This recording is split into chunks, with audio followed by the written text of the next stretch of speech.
Christopher Sweat. This is Gray Stack Media. Great to meet you, Kat. Yeah. And obviously people have seen you on our platform a lot. Yeah. But I think you're pretty popular in the region right now. And you're running for Illinois' 9th congressional seat. Yes, sir. Okay. And then you have an awesome campaign office. Thank you. Yeah, we tried to make a campaign office that doesn't feel completely miserable. Yeah. So it also doubles as a mutual aid hub. So people come in here to get help every single day. That's very cool. And we can talk about that. And then just so everyone knows, we're in Chicago in the Rogers Park neighborhood. Mm-hmm. Okay. And this is your campaign office. Okay, let's actually talk about this mutual aid program that you've set up first, because I think this is not very traditional for campaigns. It most certainly is not. Okay. Yeah, so I've always kind of wondered about this. And then in 2024, I saw how much money got wasted just for Democrats to lose. And I thought, damn, first off, how convincing would it have been if we spent even a tenth of that budget, that $1 billion+ funding local clinics and stocking local food banks all across the country. Sure. And even if Harris still hadn't won, he would have still spent tens of millions of dollars funding local clinics and stocking Sure. local food banks. It really would make the mass expenses that we put into campaigns less waste and still have a positive effect on the community, win or lose. So when we launched our campaign, we wanted to center that. So like for our kickoff event, we didn't ask for people to bring monetary donations. We asked for them to bring boxes of pads or tampons, Okay. which we donated to the Chicago Period Collective. We ended up collecting over 5,600.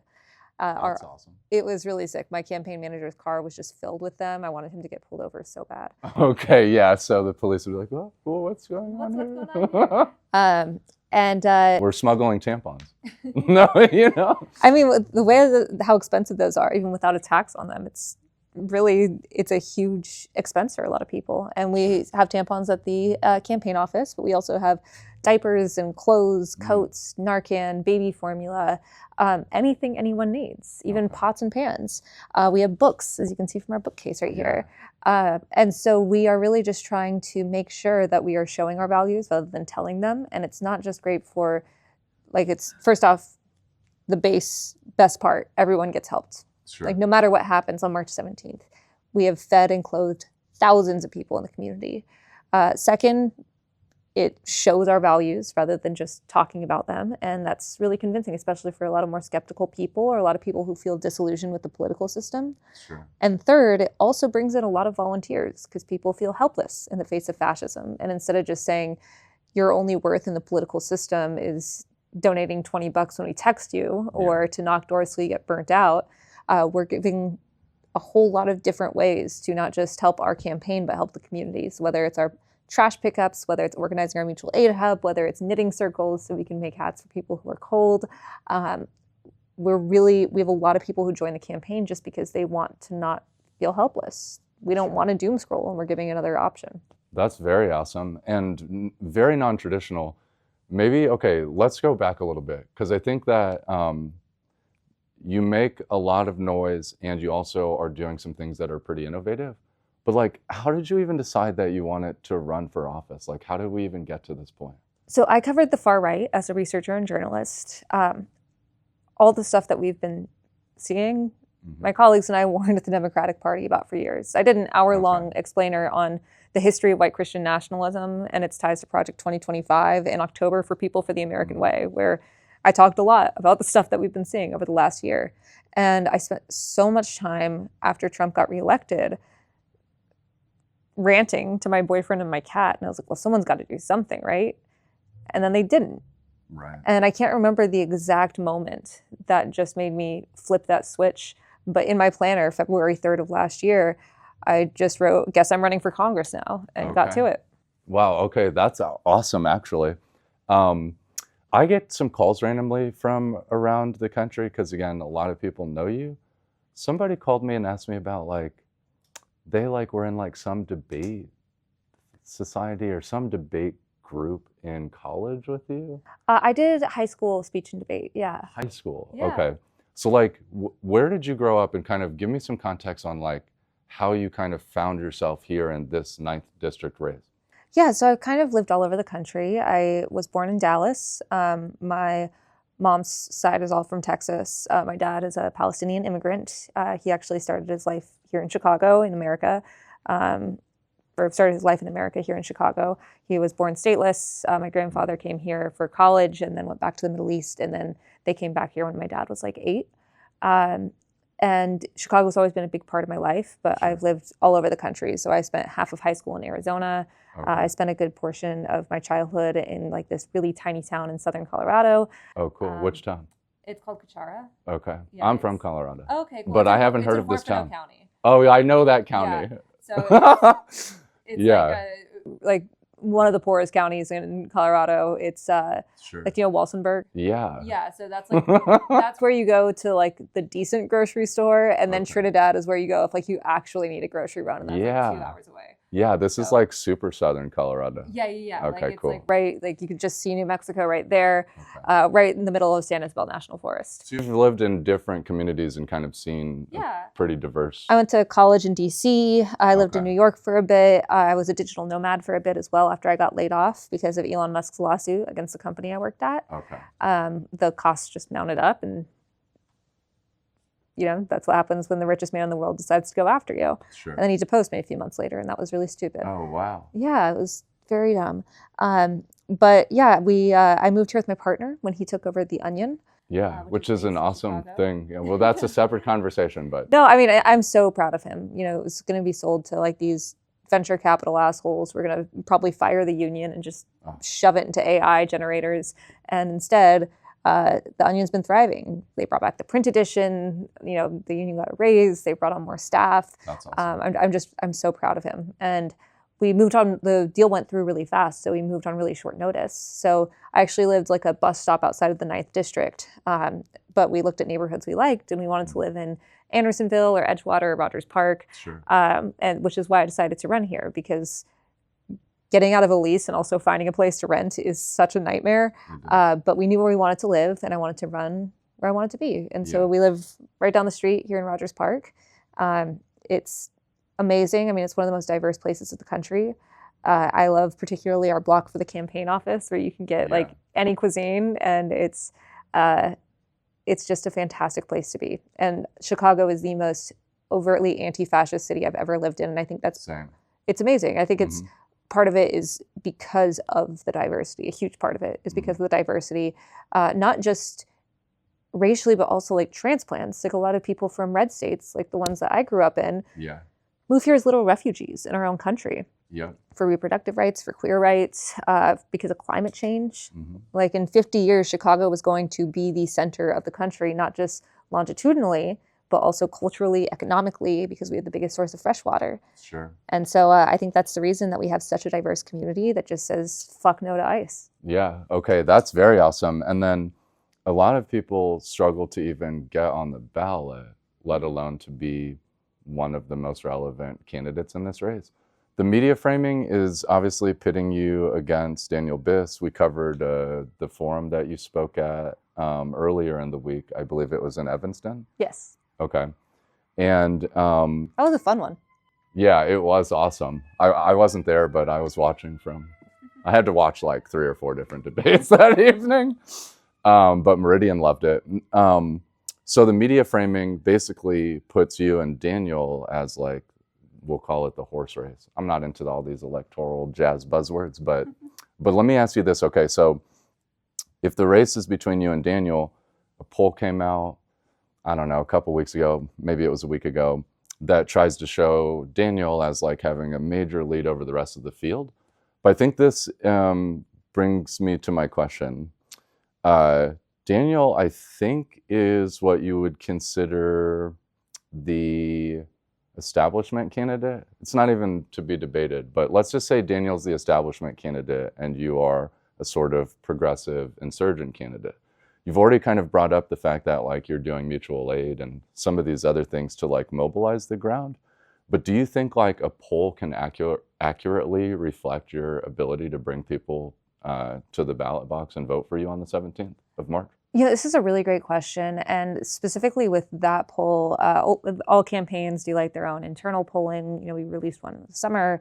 There are some independent polls there was one in November that showed Daniel and I tied. I know Laura Fine recently released one. And the one that he recently released is so out of the norm of all of the rest. I'm interested to see independent polling come out soon. I'm sure there will be some. But there's also this aspect about primaries where polling purposely weights likely primary voters more, and that's usually older, white, affluent people. And we want to reach those people, but we want to reach everyone. Mm-hmm. And we have a huge amount of our base that is young. We have a huge amount of our base that are immigrants or have immigrant families or even undocumented family members. A large part of our base that are renters, that are poor, like sure. myself. I mean, a lot of Gen Z just doesn't have the money that'd be associated with being a likely primary voter. Right. And so we are trying to not just turn out likely primary voters, but people that maybe don't vote in a midterm election or maybe have never voted at all. And it's really difficult to capture that in polls. And we saw that in the New York mayoral race. We saw that in New Jersey 11. It is very, very difficult to capture that type of grassroots, progressive, people-powered insurgent movement, especially because polling has gotten less and less reliable over the last decade or so. Yeah, and a lot of people, even the politicos, don't realize that to show up well in the polls, you got to run broadcast television ads. And I think one of the things that confuses people too about competition around the Chicagoland area is we don't have a TV station that only covers one district, or especially because these districts are gerrymandered to hell. Sure. So this goes from Uptown up to Evanston, then to Skokie, and then all the way to Crystal Lake. Okay. It's Oh, don't you have a shape of the district? Yeah, our mic holder. Yeah, so the district shape as Maryland on Ozempic. That's hilarious. Okay. Gerrymandered to hell, pretty much all Illinois districts are, okay. And it's necessary to combat what Republicans have done to disenfranchise millions of Americans. Okay. But that also means that it's a lot harder to pinpoint stuff like in polls. Sure. I feel really good about where we are, honestly. It's been such a crazy ride. I know when I launched in March, I was the only person in my campaign to launch before the incumbent announced her retirement. Okay. And you launched before. Okay.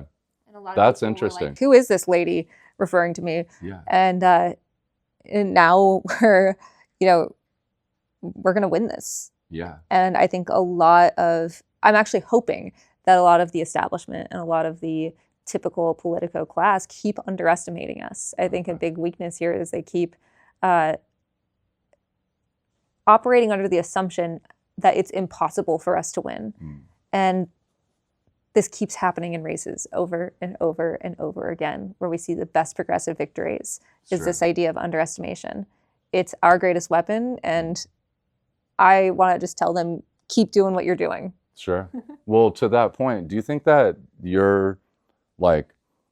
do you think this is a locally impactful race where maybe you're just kind of, if you win, you're protecting the progressive nature of the district?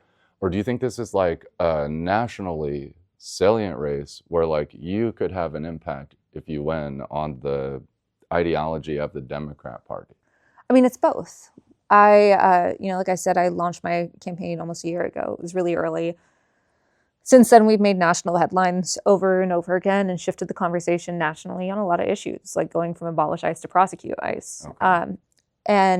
But locally, this is a very progressive district. Laura Fine, who's also one of the 3 viable candidates in this race, is backed by AIPAC, is trying to move us rightward in this district to be more conservative. And I don't think the people want that. Sure. I don't think that they want an AIPAC-funded candidate. But it's also showing a shift in how voters turn out. This district is a microcosm for America. It's 27% foreign-born, even more first-gen Americans like me. So many transplants. It's so racially, ethnically, religiously diverse. You have 50,000 college students. You've got urban, suburban, and rural. So it's what we're seeing in this race is a bit indicative of what we're seeing in other places across the country, especially because our primary is so early. And then after March 17th, I want to be cocky, when we win, we're going to be using our resources to help progressives win all over the country so we can build a larger coalition. Yeah, and I think potentially this is a template for, I mean, honestly, I don't think this gets talked about much because maybe we've been covering you just much more closely than maybe national media or corporate media. But we've seen you do some very unique and innovative things. You've integrated like comedy and live performance and like you said, the mutual aid, and we had a punk show.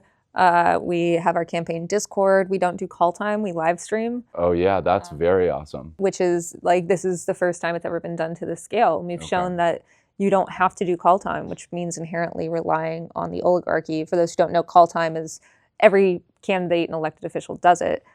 You're essentially calling rich people for sometimes 40 to 60 hours a week and begging for money. And that means that you, A, have to know a lot of rich people, B, can rent lists, basically buy information to contact those rich people, and C, you are able to, you're spending your time instead of talking to voters, catering to the rich, which our country already does so much. So we've been able to free up a lot of my time for like 6 hours a week instead of 60 hours a week, like some of my opponents. I have a mini town hall online and raise money that way with small dollar donations. That's really nice, actually. And okay, back to AIPAC for a second. So we saw some of the conversation again at the forum on Thursday. And then this came up simultaneously in your forum. It came up on the Illinois Senate debate. From your perspective, why is it important to get AIPAC influence out of our politics? It's not just AIPAC, to be clear. AIPAC specifically is especially egregious, and I think it's really relevant to a lot of people as we've seen the genocide in Gaza unfold. And I'm saying this not as a Palestinian, but as a human being and as an American. So much money is spent trying to ensure that voters are, essentially voters' votes are bought. So that way they believe that a candidate who they probably wouldn't support if they realized where the funding was coming from. Because AIPAC doesn't, like their ads that they're putting for Laura Fine right now, it's not this ad was paid for by AIPAC, it's this ad was paid for by ECW, which stands for Elect Chicago Women, because Elect Chicago Women has already become so toxic. So they already took away that name too. It's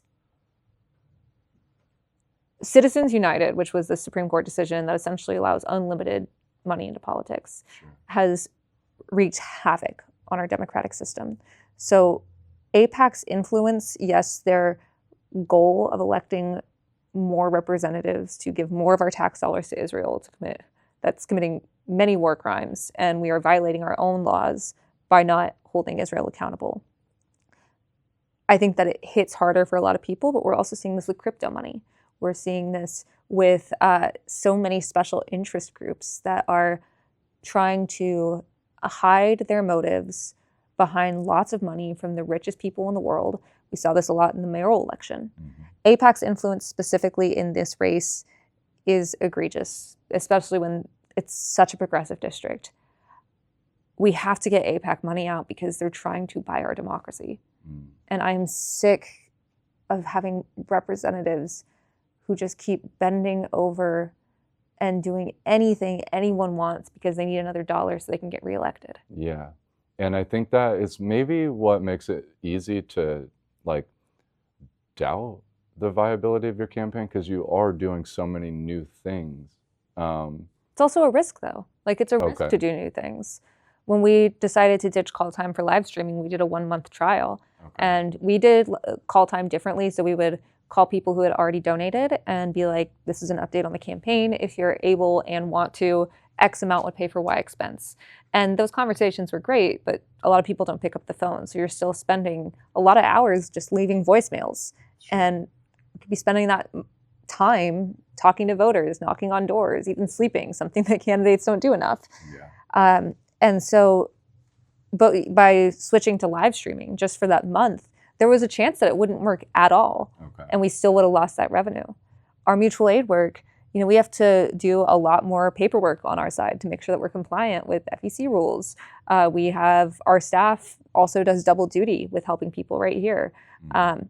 all of this takes resources, all of this takes time, and some of these swings have worked better than others, but we're trying. We're trying something different because the status quo hasn't worked for a long time. Well, and then I think it's twofold. So like one, I think that you are the icon of a lot of Gen Z. I'm a millennial. True? Yeah, it is. I'm a millennial. So you're, you know, we're considered like the old heads now for some reason. Okay, and I guess I have gray hair, but you seem to be setting the tone for like Gen Z candidates. I think there's a cluster around the country, like maybe 10 that are like pretty notable. But you definitely have quite a bit of name recognition there. This is something where people try to make this argument that like more people recognize you nationally than locally in the district. What do you think about that in terms of your like local reach and penetration in the community here? I mean, we have a lot of local recognition and name recognition. Polling has shown that, you know, we've been out here actively helping folks. I'm under federal indictment for standing up to ICE to protect my community. I think that there's also the aspect that I have a large platform that I've built with my own reporting. And this is actually a huge gap that we have in the Democratic Party, is a lack of effective communicators. I think it shows, like, a lot of our campaign is we are trying to show by example, and we are trying to show how to have an effective communication strategy. And the secret really is just be honest and yourself. Sure. And so, yeah, we reach a lot of people nationally. But that is, the online is just a tool so we can reach even more people locally. Sure. A lot of our folks, we just had a Canvas launch today where we had like 40 people show up in this tiny business. And a lot of the people there say, I saw your video from that forum on social media and I felt urgency. So I came out. And to act like it's just like it's 2002. Right. And that doesn't matter is ridiculous. It doesn't mean that everything on the internet is real life and vice versa, but they are intertwined in a way that they weren't even a decade ago. That's fair. Any, okay, so, okay, but I think the broader point here is that you believe you can win. Oh, yeah. Okay. Oh, I don't believe I can win. We're gonna win. Okay. And, and again, I think people should be taking notes on some of these things that you've tried and that you're experimenting with and that you're doing. I mean, to be fair, some of my opponents have of straight up copying some of our videos, like shot for shot. And I think that's great. You know, if you need a tutorial, we're happy to give one. Sure. I'm sure people are going to template this. Now, one of my last questions, which isn't coming to me off the top of my head because I asked what time it is. My last question is, okay, so whatever you can share, but whether you win or not, it sounds like you still have to go through this court process that people have, you know, maybe seen in the national news. We were there to cover it as well. Does that have an impact on like how you're feeling about your campaign and just kind of managing everything that you have to manage? I mean, not really about like the campaign itself, because we're such a progressive district. When people hear that you're indicted or have been dealing with ICE, there's a lot of solidarity because we've all seen or known someone that's been impacted by ICE and by their brutality. But to be real, I mean, it has such a mental impact on me. Like, I know we're gonna win, we've pled not guilty, but this is something to add on top of the stress of a campaign that's already been incredibly, incredibly intense. So I have my trial on May 26th. One of our employees was also indicted. I have to make sure, like, when we're budgeting things, we're paying for 2 lawyers. This case will set a precedent for a lot of First Amendment laws regarding, you know, this current administration. And that's the point. Like, they know that the case is BS, but they did this because they want to inflict psychological torture. And it's not just for me, it's against any effective communicator or critic against this administration. Sure. I mean, there is a reason that out of 16 candidates in this race, even though only 3 of us are truly viable, that I'm the one under federal indictment. Right. And also there were many other people there. And I think this kind of fits into where you have made claims in media that there is a political weaponization of the... Absolutely. Sure. I mean, this is something that my partner, Ben, and I have talked about before, because he covered the right as well. We always were like, oh, when our name is on an indictment, not if. And it's still weird seeing it, because everyone that we used to cover now runs the government. Right. all these people that used to not be household names. They were loser podcasters spreading racist talking points that Sure. we worked really hard to try to limit their influence, now have control of the most powerful government in the world. And they're out for blood, and they're out for anyone they think can have a role in stopping them. I see this. Now, anything else that you want to share just generally? I know we're wrapping up, but anything else on your mind? I'd encourage people to check our website, catforillinois.com. That's cat with a K.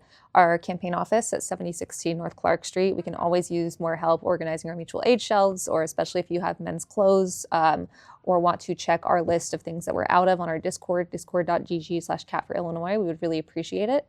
I also want to say that, this is a district that has pretty much not had a competitive primary in almost 80 years. Okay.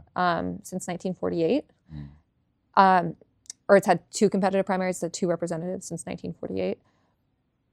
I don't want to be in Congress forever. This is not a promotion for me. I'm doing this because we don't have people in DC who understand how to handle the far right. Yeah. Especially if you are a young person, and by young I mean anyone under 35. Oh, Only excluding me. No, I'm joking. I mean, I'm 37, but I get what you're saying. 4.4% of the electorate in primaries in this district is under 35 Okay. over the last several elections. We deserve representation, all of us, not just older, affluent white people. They deserve representation too, but we're here for everyone. Sure. And so I really encourage people, if you live in the area, once again, it goes from Uptown up to Evanston, to Skokie, and all the way to Crystal Lake. Make sure you're registered to vote. Election day is March 17th, but vote early. Awesome. Okay, very happy to sit down with you and finally talk to you. Yeah, it was a pleasure. Thank you, so Kat. much.